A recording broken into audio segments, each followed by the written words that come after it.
How's it going, everyone? Chris here, and welcome back to another Super Smash Bros. Ultimate Countdown video.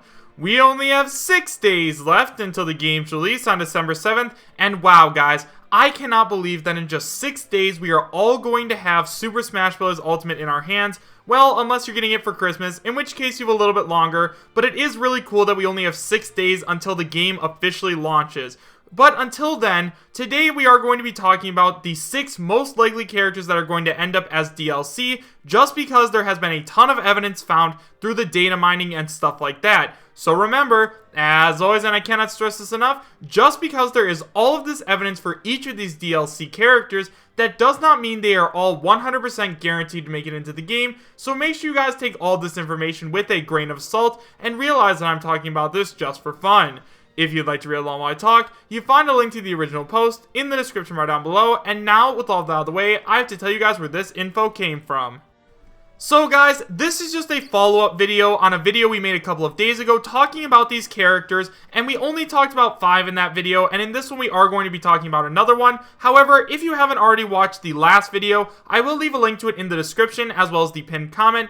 That way you guys can watch that one and then come back and watch this one. So this was actually sent in to me by someone on my Discord server, so if you guys haven't already, you can find a link to my Discord in the description as well as the pinned comment. As of now, we have over 2,700 people always talking about Super Smash Bros. Ultimate, and if you guys ever want to talk to me directly or send me anything, you guys can do it there. It's the best place. And this leak today comes from 4chan, and it is a text post leak. However, it is from DATAMINERS, so it does have credibility behind it. And now, with all that out of the way, let's go ahead and start talking about the new characters that might be in as DLC.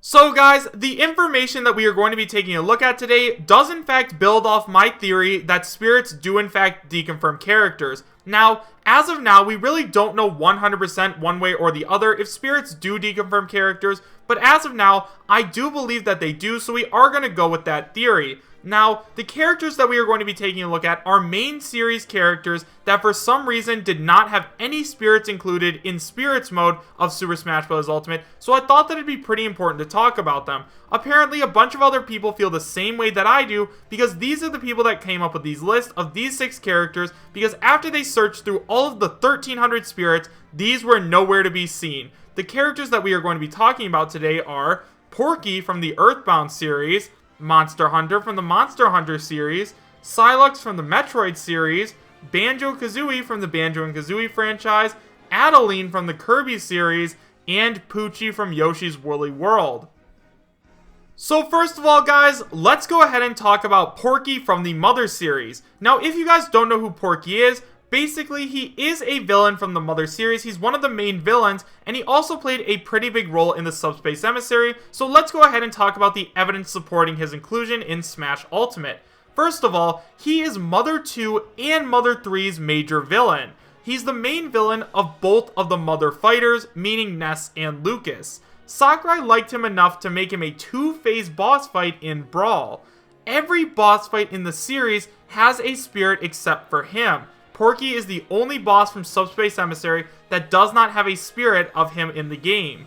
All of the main Mother series characters are spirits plus literal who's like Buzz and Eve. I'm not even that familiar with Mother, and I have no idea who those people are. Gigas, the major villain of Mother 1 and 2, is also missing, but he is likely to be a part of a final Smash. 2019 is the 30th anniversary of the Mother series, which means it would be the perfect year to release Mother 3 or a Mother trilogy with a possible bundle of the trilogy. So guys, as we know, Nintendo does like to put characters in the game as like a promotional item, similar to how they did in Corrin, so I have a feeling that that would be a very good marketing tool. Also, Mother is one of the few series that had its spirits added in 2 separate batches. The second one included Ninten and Kumatora, despite other characters from their games like Lloyd and Duster being included in the first batch, but neither batch included Porky or Gigas. Next up, let's go ahead and talk about the evidence for Cylons. DATAMINERS have checked all of the spirits, and they have found hunters from Metroid Prime Hunters, but they have not yet found Cylons. He is the most important one because he appears at the ending of both Metroid Prime 3 and Federation Forces, making him the only other recurring hunter in the series alongside Samus with a total of 3 appearances. the main producer of Metroid Prime 4 previously said that Cylons would get one of the main roles in the game as the main antagonist and would serve as advertisement for the game, especially with Nintendo choosing the DLC. Once again, we go back to the example of Corrin.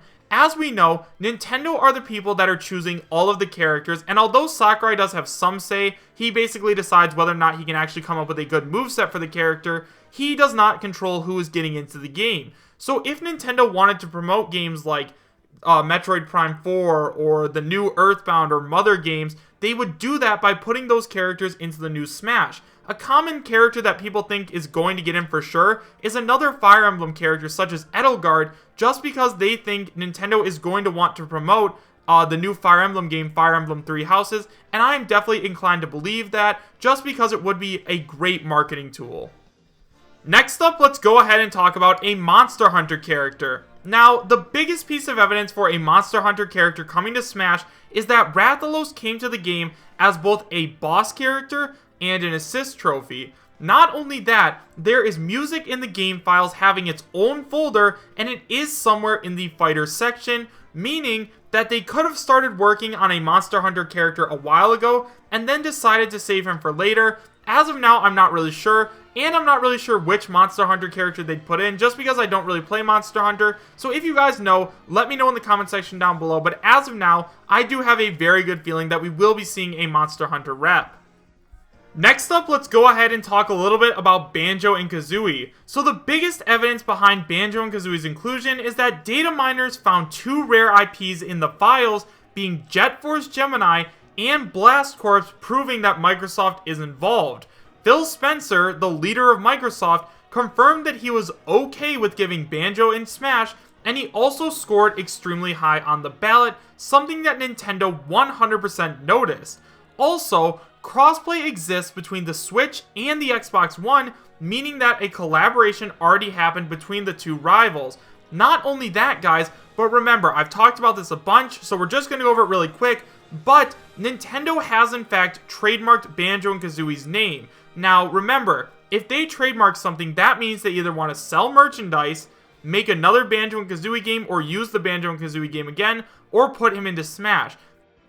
And seeing his trademark happen right around the time of the Smash DLC being decided is a huge nod in his direction, just because I feel like the reason they trademarked Banjo and Kazooie's name is because they want to put him in Smash Brothers. Not only that, but if they wanted to put Banjo and Kazooie on the N64 Classic or on the Switch Online version of the N64 Classic, that would definitely drum up some hype, because Banjo would be a great rep from the Nintendo 64 era. Next up, let's go ahead and talk about Poochie. Now, right away, guys, I know that a lot of you guys might not want Poochie in the game, but at this point, I would love it if he made it in. Let's go over the evidence for Poochie in Smash. So apparently, DATAMINERS have found a sort of Poochie, but none of them have Poochie's standard name, and instead they just specify his variants. For example, SPI, Poochie, Yarn, while Yoshi has all three of his variants, the Yarn, the Crafted, and the Normal represented. Nintendo didn't forget about him, since he makes an appearance in Mario Odyssey, and he is also Yoshi's main ally in the Yoshi series, as well as the second face nowadays. He is set to appear in Yoshi's Crafted World next year, which would be the perfect timing for promotion, and you could include his crafter form. Not only that, Poochie has gotten an amiibo. Now, they don't just give amiibo to any random character out there, so the fact that he got an amiibo definitely says a lot about what Nintendo thinks of him. And also, once again, we only have one rep from the Yoshi series at this point, being Yoshi, so bringing Poochie in would be extremely awesome and make a lot of people who really love the Yoshi franchise extremely happy, myself included. And finally, guys, let's go ahead and talk about Adaline. So if you guys don't know who Adaline is, she is a character from the Kirby series who has made appearances in Kirby's Dream Land 3, Kirby 64 The Crystal Shards, and she is now a DLC character in Kirby Star Allies. She uses paint as a weapon, and overall she is a super unique character. So let's go ahead and talk about her evidence. DATAMINERS didn't find any spirit of Adaline, despite finding all other main characters from the Kirby series. She recently made an appearance in Kirby Star Allies, which means that Nintendo didn't forget about her. for some reason, she was not added in the last spirits, despite the 3 Mage Sisters and other Kirby appearing at the end of the list. So guys, with all of that information in mind, I think that Adaline has a pretty good shot at making it in. Now, she was just released recently as a new character in Kirby Star Allies, so she wouldn't be used as a promotional item, but instead she'd just be put into Smash as like a super cool and super unique character. But guys, once again, just because there is all this evidence for all of these characters, that does not mean they are 100% in. However, I'd love to hear what you guys have to say. Do you guys believe after hearing all of this evidence that all of these characters are going to make it into the game? Why or why not? Thank you guys all so much for watching. Make sure to subscribe, share, and like, and I'll see you guys next time. Take care.